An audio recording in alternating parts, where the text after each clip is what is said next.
Fellow soil enthusiasts, let me share something that completely transformed my gardening journey. 3 years ago, I was that frustrated gardener watching my plants struggle despite following every fertilizing schedule and watering routine to the letter. My tomatoes were lackluster, my roses barely bloomed, and, well, don't even get me started on my failed attempts at growing prize-winning vegetables. Then I discovered the secret that indigenous farmers and ancient civilizations knew instinctively: the power of microbe-rich soil that mimics nature's thousand-year-old processes. What I'm about to share with you isn't just another gardening tip, it's the foundation that separates thriving gardens from struggling ones.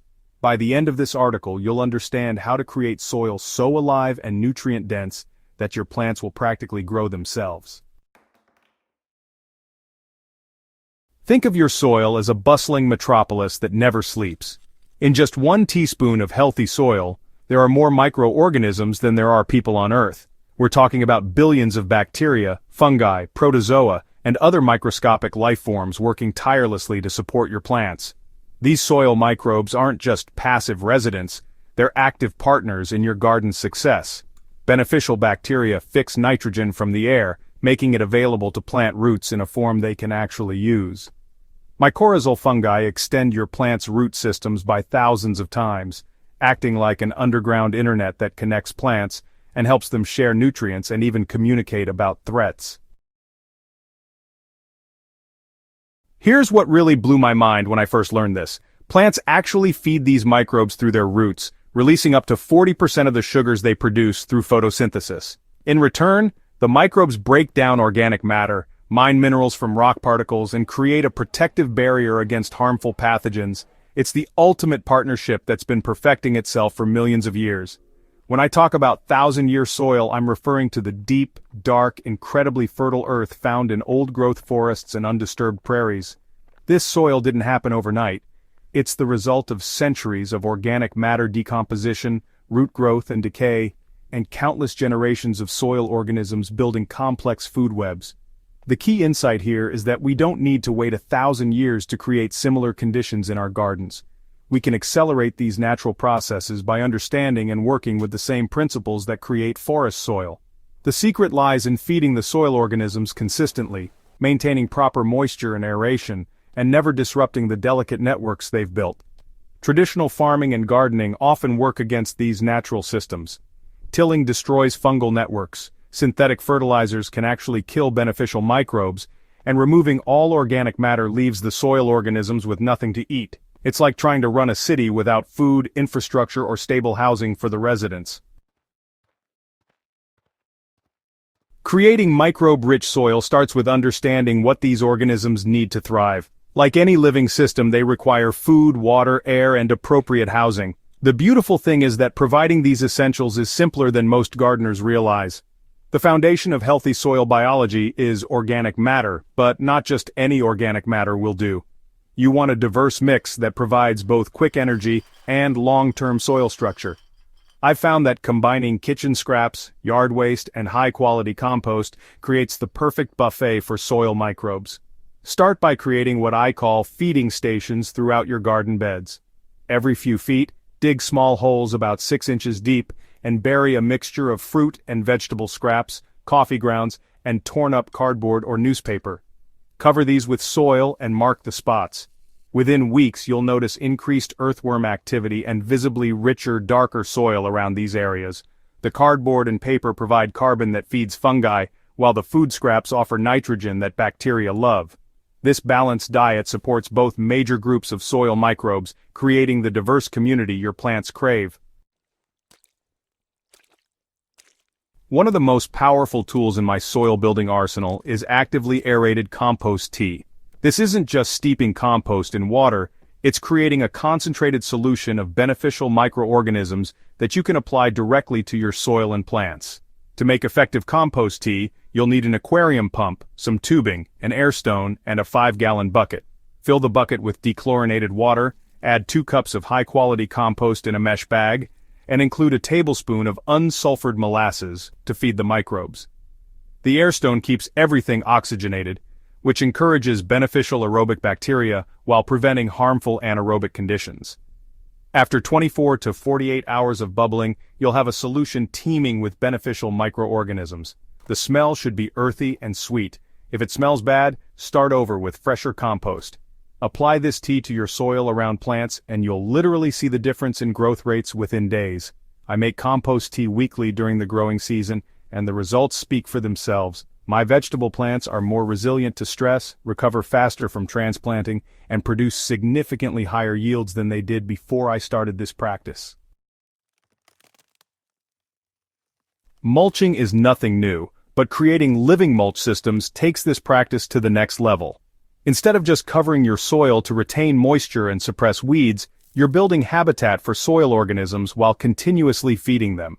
The best living mulch combines organic materials that decompose at different rates. I layer grass clippings, fallen leaves, wood chips, and straw in varying thicknesses depending on the season and the plants I'm growing. The grass clippings and leaves break down quickly, providing immediate food for bacteria, while the wood chips create long-term habitat for fungi. What makes this system truly living is the addition of beneficial plants within the mulch layer. I scatter seeds of crimson clover, winter rye, and other cover crops throughout the mulched areas.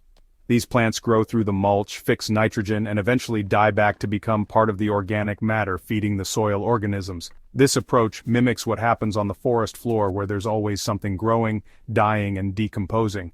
The result is soil that stays consistently moist, maintains stable temperatures, and supports an incredibly diverse microbial community. Understanding and nurturing mycorrhizal fungi relationships has been perhaps the most transformative aspect of my soil management approach. These beneficial fungi form partnerships with plant roots, extending the root system's reach by up to 1,000 times and dramatically improving nutrient and water uptake. Most garden plants form these relationships naturally, but disturbed soils often lack sufficient fungal populations to support healthy partnerships. You can inoculate your soil with mycorrhizal fungi by purchasing commercial inoculants or by introducing soil from healthy forest or prairie areas. To maintain these fungal networks, avoid disturbing the soil unnecessarily. No-till or minimal-till approaches preserve the delicate fungal threads that can take months or years to fully establish. When you must cultivate, do it gently and immediately apply organic matter to help the fungi recover. Soil pH affects more than just nutrient availability. It directly impacts which microorganisms can thrive in your soil. Most beneficial bacteria prefer slightly alkaline conditions, while fungi generally tolerate more acidic environments. Understanding this relationship helps you create conditions that support the microbial community your specific plants need. Rather than dramatically adjusting soil pH with lime or sulfur, I focus on gradual changes through organic matter additions. Compost naturally buffers soil pH, bringing extreme readings toward neutral while providing food for microorganisms.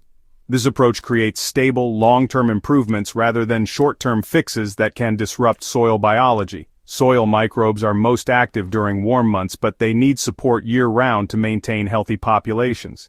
My seasonal approach ensures consistent microbial activity while working with natural cycles.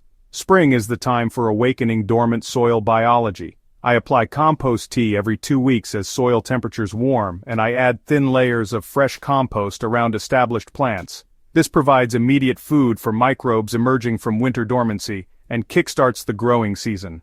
Summer care focuses on maintaining moisture and preventing soil temperature extremes that can stress microbial communities. Thick mulch layers and consistent watering keep soil organisms active even during hot, dry periods. I also continue weekly compost tea applications to support the increased biological activity that comes with warm weather. Fall preparation is crucial for maintaining soil life through winter. I plant cover crops wherever possible, add substantial organic matter to all beds, and create compost piles that will provide finished compost for spring applications. This preparation ensures that soil organisms have food and protection during dormant months. The transformation that happens when you start thinking about soil as a living system rather than just a growing medium is remarkable. Plants grown in microbe-rich soil develop stronger root systems, show improved nutrient uptake, and demonstrate natural resistance to many common problems. I've watched struggling fruit trees suddenly burst with production, seen vegetable plants double their typical yields, and observed flowers with colors so vibrant they seem almost artificial. The difference isn't magic, it's simply what happens when you give plants access to the underground support network they evolved to depend on. The methods I've shared aren't theoretical concepts from textbooks. They're practical techniques I use in my own garden every day, and they work regardless of your soil type, climate, or gardening experience level. Start with one or two approaches that resonate with you, and build from there. Your garden is waiting for this transformation, and so are the billions of potential microbial partners living in your soil. Give them what they need, and they'll give your plants everything they need to thrive. Ready to revolutionize your garden from the ground up? Subscribe to Soilsage Chronicles for weekly insights into soil health, plant biology, and time-tested growing techniques that actually work. Share this article with fellow gardeners who are ready to discover what their soil is truly capable of producing. Together, we're building a community of gardeners who understand that healthy soil is the foundation of everything we grow.